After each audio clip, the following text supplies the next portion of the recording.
Good morning, I'm Brian Agovino, lead pastor here at the Summit. Thanks for joining us as we continue our series, Fruition, this summer on the fruit of the Spirit. It comes from the passage Galatians chapter 5, verses 22 and 23. Paul wrote this to the Galatians, "But the fruit of the Spirit is love, joy, peace, patience, kindness, goodness, faithfulness, gentleness, self-control. Against such things there is no law." And sometimes when you read a list like this, the middle ones get a little loose and we don't often pay attention to them. And today we come to the term faithfulness. It's an interesting word actually to consider. The fruit of the Spirit is faithfulness. Faithfulness, defined to help us start off here, is lasting loyalty. It's trustworthiness, being true to one's word or commitments, being dedicated and steadfast and performing one's duty. That's what it means to be faithful, to bear the fruit of faithfulness, to be steadfast and loyal, trustworthy. One biblical dictionary said this: faithfulness is to be reliable, steadfast, and unwavering. And the Bible speaks of this type of faithfulness in four ways: as an attribute of God, as a positive characteristic of some people, as a gift of the Holy Spirit, and as a characteristic that many people lack. Now, that last part, that's the part I can relate to when it comes to faithfulness. I mean, as I look back on my life, there are so many things that I started to do that I didn't stick with. I was going to be a bass player once upon a time. I was going to be a collector of baseball cards. I was going to be a bird watcher. I was going to be an engineer. I was going to be a runner. I was going to exercise regularly. I mean, I could keep going on and on and on. The list continues. We live in a world where anything and everything can be done quickly. We have 30-second commercials, 60-second TikToks, 5-minute oil changes, 10-minute workouts. Statistics show that the average person works at the same job for 4.1 years. Marriages last 8.2 years. People live in the same house for 13 years. To stick something out, to be steadfast, to be faithful, to have the fruit of faithfulness in our lives, it's becoming more and more of a rarity in our world. Can I confess to you that I want to be faithful? I want faithfulness in my life. I mean, how many times have I said, I'm going to read the Bible every day this year, or I'm never going to commit that sin again, or I'm going to pray on a regular basis, or read more books. I mean, in my journey, in my own personal journey, I want consistency. I want to be trustworthy. I want to be a man of integrity. I want to persevere. And yet, I find the reality of what that biblical definition was is that many people lack faithfulness to be true for me. It brought to mind the famous hymn, "Come Thou Fount of Every Blessing." And in the middle of that hymn, there's a great verse that says, "Prone to wander, Lord, I feel it. Prone to leave the God I love." Oh, how true that can be of me and you. And I wonder if you can relate this desire and longing for faithfulness that doesn't match the pattern of our lives. Interestingly, Friedrich Nietzsche, a philosopher, thinker, and atheist, he saw this area of spiritual truth with great clarity. He once wrote this: "The essential thing in heaven and earth is that there should be long obedience in the same direction. Thereby results, and has always resulted in the long run, something which has made life worth living." A long obedience in the same direction. Eugene Peterson, a famous pastor and author who wrote many books, actually wrote a book called A Long Obedience in the Same Direction. And he said this: "There is a great market for religious experience in our world. There is little enthusiasm, for the patient acquisition of virtue, little inclination to sign up for a long apprenticeship in what earlier generations of Christians called holiness. And yet, this is what the fruit of the Spirit wants to bear in our lives: faithfulness, trustworthiness, loyalty, a long obedience in the same direction. But we are prone to be unfaithful, to not be trustworthy. And yes, the world is drawing us into quick fixes, but the Spirit is doing a work and wants to do a work in you and me. The Christian life was never meant to be a quick fix. Sometimes I think it's just good for us to just be reminded of that when Paul here, he talks about the fruit of the Spirit, he's using agricultural language on purpose, that he wants to remind us of something very important and practical, is that the way that God is going to work in and through our lives through the Spirit is not something that's going to happen in a 60-second TikTok or a 10-minute workout, that it's going to be over a long period of time. The Christian life is meant to be a slow journey of growth. Now, we may not like that, but that's why God gave us His Spirit, so that there would be faithfulness from within, from a power source, the God Himself, that we don't have access to help us become faithful people. It's interesting, I was doing some research about trees and plants, and I was learning about trees that grow very fast, because I think that's what we want. We want to grow very fast, and there's something called the Empress Tree. It can grow up to 20 feet in 1 year. And what's interesting about that is it's completely contrasted with an oak tree, which grows 1 foot every year. But do you know what gardeners call things that grow fast? Weeds. They call them weeds. And the Empress Tree is actually now been classified that as a weed, because it grows so fast and it can be unhealthy and do all different kinds of things. I learned more than I want to learn about Empress trees this week, and what the point of this illustration is this, is that God, what He wants to do is He wants to grow us into oaks, stable, secure, loyal, trustworthy, steadfast people who acknowledge and point to God in all His goodness.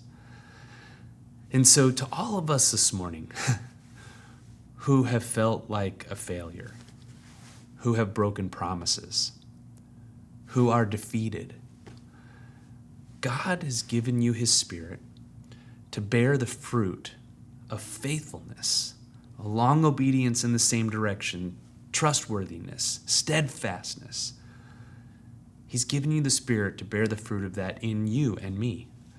And I hope today that this can be a sermon of encouragement, maybe a reminder to be encouraged to cultivate a life where the Spirit can grow in us faithfulness and trustworthiness, that we would become a people who would walk a long obedience in the same direction until eternity became our home.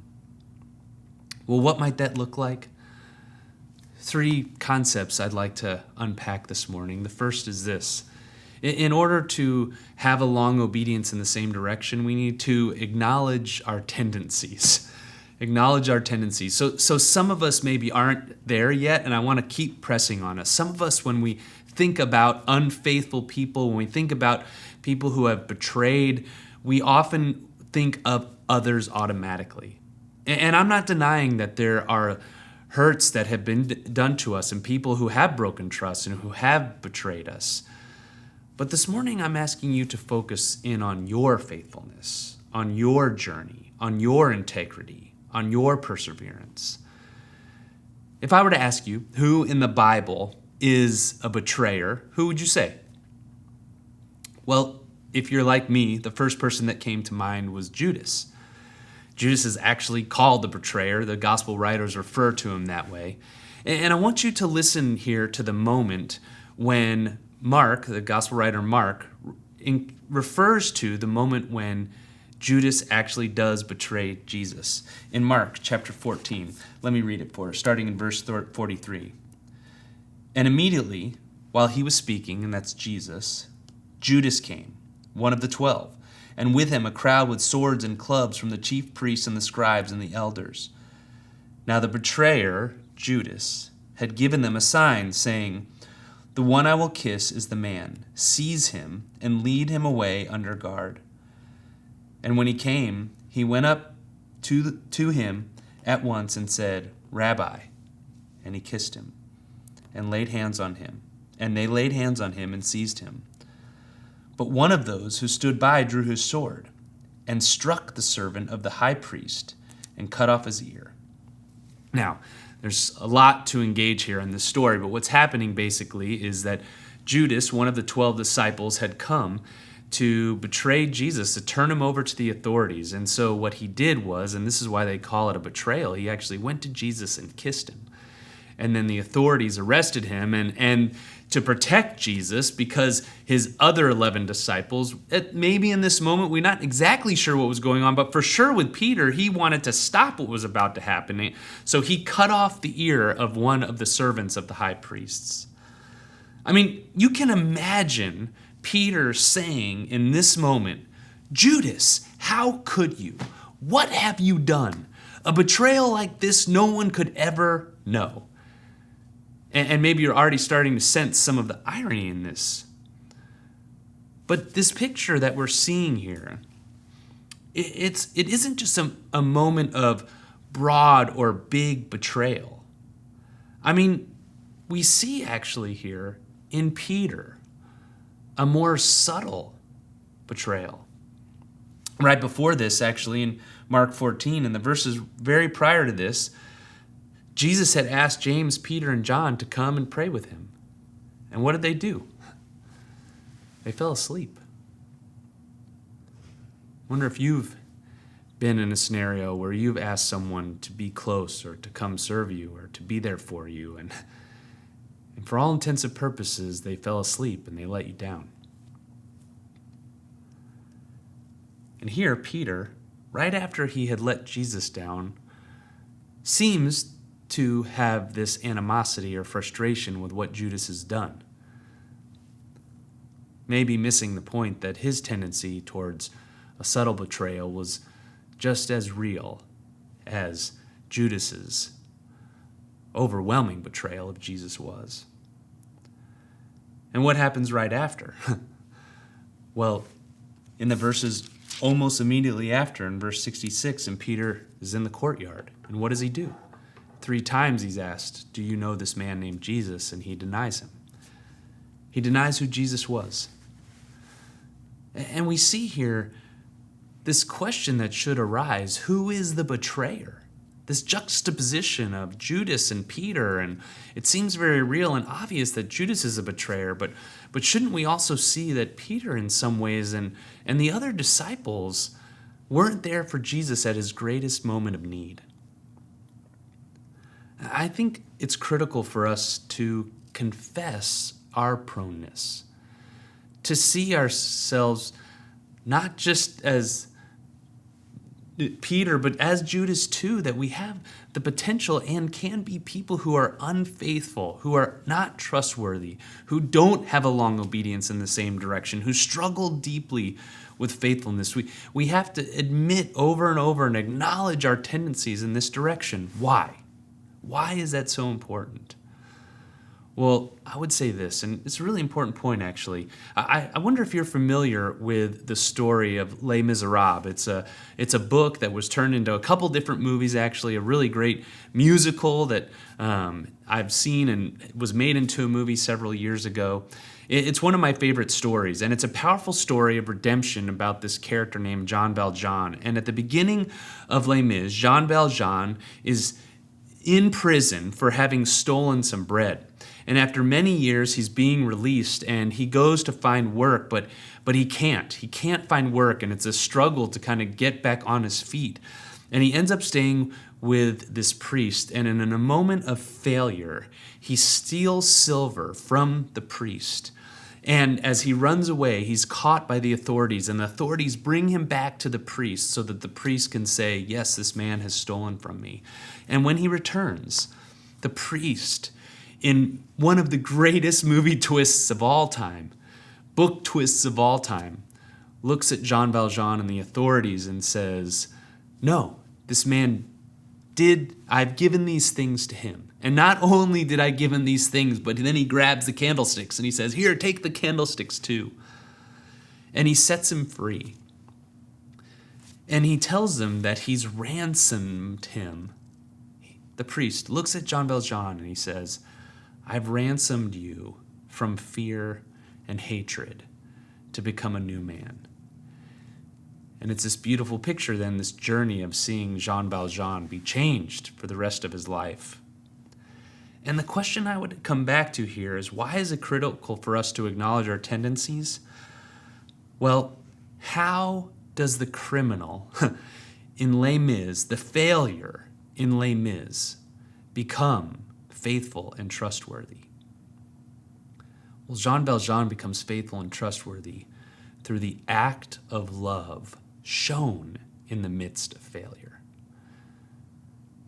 How did Peter move forward from his betrayal to the start of the greatest movement in history?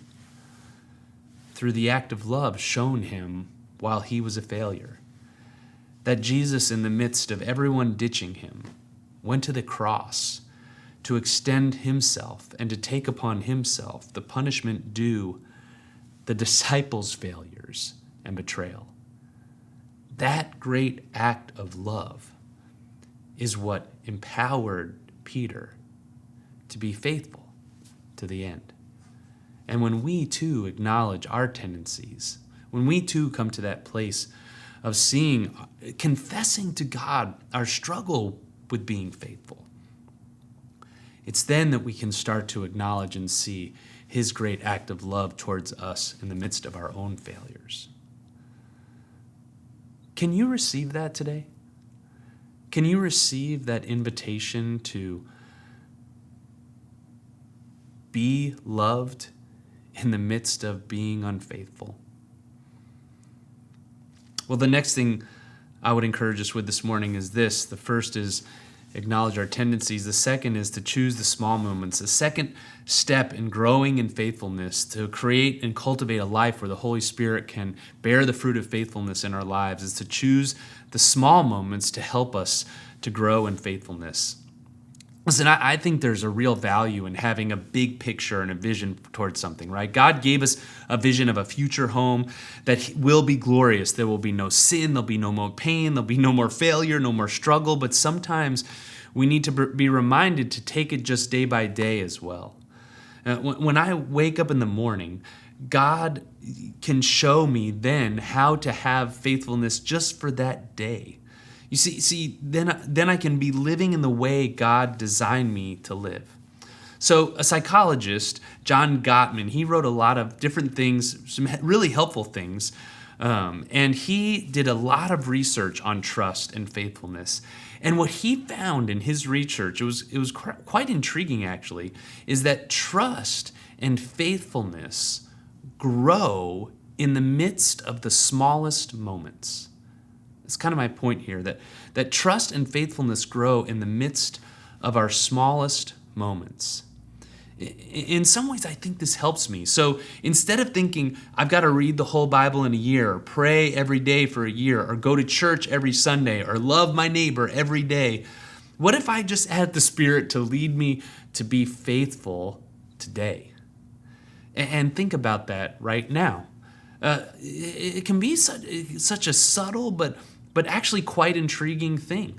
Instead of looking back, well, how have I been a failure over these last several days, to just wake up and say, Holy Spirit, bear the fruit of faithfulness in me today.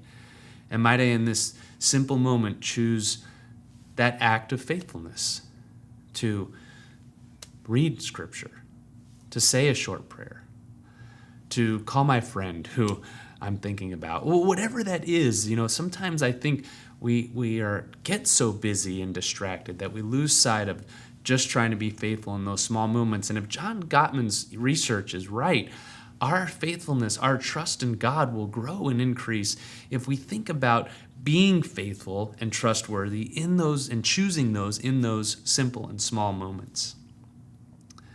I mean, if you're a failure like I am, failure can be so crushing. I mean, can we just admit that?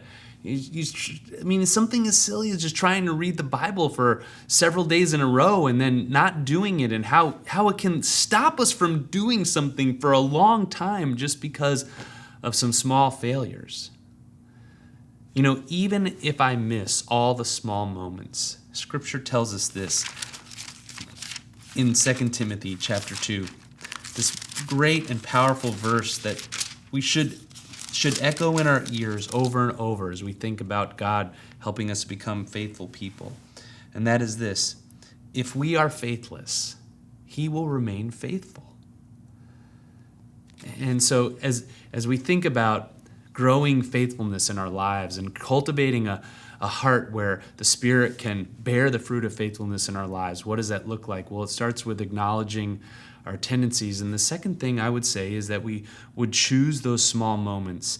And in the midst of that, when we fail and when we struggle and when even in just the small moments we're not faithful, how does someone who's a failure become faithful and trustworthy? Well, through the act of love shown to us in the midst of failure. It's the same thing. That Jesus, who loved us deeply, who went to the cross in the midst of his betrayers, still chose to love them in that. And that we then could receive God's love for us in our failure and know that that doesn't change his choice of us. He longs for us to be faithful and longly obedient in the right direction.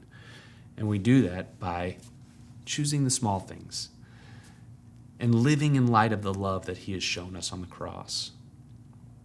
Well, the third thing is this, and maybe it's simple to say, but in order to grow in faithfulness, we have to trust the faithful one. Again, Eugene Peterson, he wrote this: perseverance is not the result of our determination. It is the result of God's faithfulness. Hear that again, because it's important. Perseverance, so our faithfulness, our steadfastness, our loyalty, our trustworthiness, it's not the result of our determination. The way that we're going to become faithful is not us saying, okay, I'm just going to do this. I'm going to accomplish it. Yes, we are humans and we can do those things. We can say, I'm going to read the Bible in a year. We can say, I'm going to be a great piano player. There's things that we can do. Our determination is something that God has given us. But our perseverance towards those things, towards faithfulness towards the God of the universe, it is not the result of our determination. It has to begin with and be founded on and rooted in the result of God's faithfulness. So when we're tempted to compromise our faith, or when we think we have no strength left to endure, what we need to do is reflect on and remember and ponder the faithfulness of God.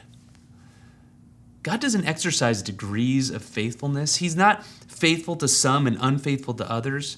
It can be tempting to scan our lives and think that God has withheld his faithfulness to us as we look at our neighbor's life. But God is always faithful. It's something that he can't change. He will always be faithful to his promises. I read that someone that wrote that there's over 7,500 promises in the Bible, of which God has kept every single one. The Bible is full of displays of the faithfulness of who he is. It is who he is. He is the only true one, faithful one, who will never break a promise, who is completely loyal, who will never be a betrayer, who is steadfast, who is long-suffering, who is all the things that we long for in our lives. That all comes from this idea and concept of God himself. So many verses to choose from here. Just two to share with you this morning. Psalm 36:5 says, your unfailing love, O Lord, is as vast as the heavens. Your faithfulness reaches beyond the clouds. The psalm writer here recognizing just how vast and big and unmeasurable is God's faithfulness. In Lamentations 3:22 and 23, it says, the steadfast love of the Lord never ceases. His mercies never come to an end. They are new every morning. Great is your faithfulness. The cry of the writer here is saying, as I look out and look over my life and over history, and Lamentation is a cry and a complaint to God of all that is happening. And here, even in the midst of that, he lands on this place of saying, God, you're faithful. It's all I can turn to, your faithfulness. It's everywhere throughout Scripture. My friends, we have to be sick of the unfaithfulness. We have to become sick of the unfaithfulness of the promises of the world before we'll turn to the faithfulness of God. It's just true of us, isn't it? We trust so many different things in our lives. It's so easy to put our trust in things that will fail us every time, but yet we'll return and go back and go back. But God has never failed, and He will never fail. He keeps coming after us over and over and over and over again.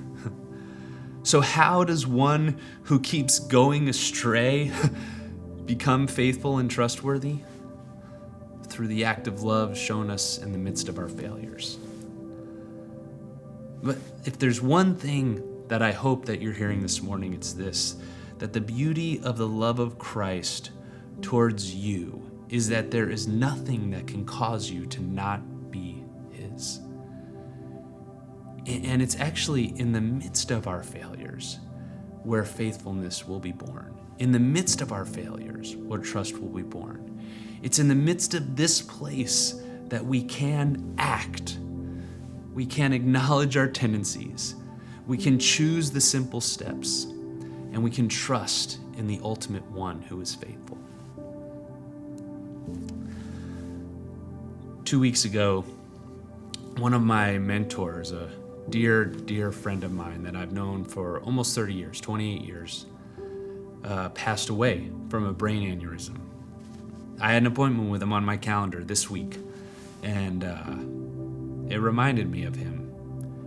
I miss him. I missed not meeting with him this week. His name was Paul Stolwick. There were so many things that I learned from Paul. And as I was reflecting on his life over these last couple weeks, I would argue that this was one of them. What it means to be faithful. Paul, at the end of his life, even at the end, at the age of 60, he was still pursuing faithfulness, becoming that oak tree, growing in steadfastness and loyalty and trust of his God. Paul, he had a lot of struggles. He was abused. He was a failure as a missionary. He hurt people as a pastor. But even till the day he died, he acknowledged his tendencies and his struggles. And yet he chose the small moments to obey. And he trusted in the work and act of Jesus to love him no matter what. And then I believe that when he stepped into eternity, because of that trust, because of his faithfulness to his King that was wavering up and down, but that Jesus was growing in him through the power of the Spirit, God did say to him, "Well done, good and faithful servant." Not because of his faithfulness, but because of the faithfulness of Jesus that he was resting on. And the invitation to all of us today is to do that as well. Our faithfulness will grow when we don't see Jesus just as an example of faithfulness, but as actually the means to it. Church, might we cultivate a life that would walk in the Spirit and allow the Spirit to bear the fruit of faithfulness in our lives, that we would all be a people who had a long obedience in the same direction until Jesus calls us home. Let's pray. Almighty, awesome God, we thank you this morning for your truths, and we thank you for the Spirit that lives in us to bear the fruit of faithfulness in us.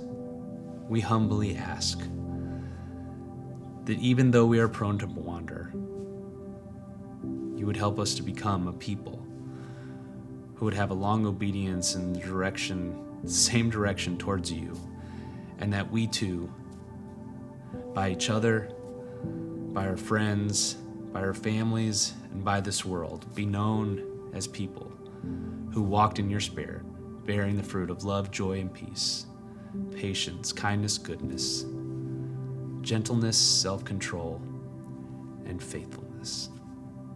I pray this in Jesus' name. Amen.